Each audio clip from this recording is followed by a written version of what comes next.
Hey, welcome back to the workshop. So I'm continuing the chrome trim repair. Last video I showed you I put on the Pour 15 epoxy putty. Now I've smoothed it out. So when I sandblasted, I put a bunch of holes through it. And so basically what I did is I mixed up the putty, I squished it through from the back, causing it to come out the top. I let it dry, and then I smoothed it out. So now the hole's completely filled. And then this piece here, a big section rotted out and got sandblasted off when I was cleaning it. So I recreated the surface here, sanded it out. It's nice and smooth now. Now I'm starting the Lab Metal application.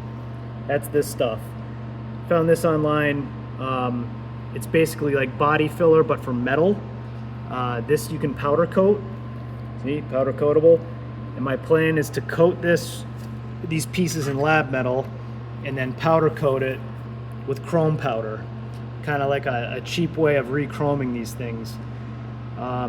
So yeah, and a lot of the reviews I read, it said the Lab Metal, you get like one shot to put it on because it starts to skin over immediately, which it certainly does. You can go back over it. They tell you to go back over it with like a paddle or a brush dipped in the solvent, but once it starts to harden, you can see here I tried like spreading it more, but it hardens really quickly, and then it gets messy if you try to smooth it.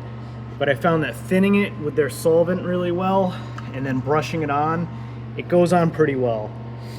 I'm gonna do a few more coats, maybe one or two more coats on both of them, and get all the old chrome covered and then sand it so it's nice and smooth for the powder coat.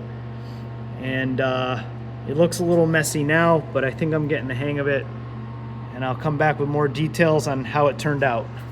Till next time, thank you, bye.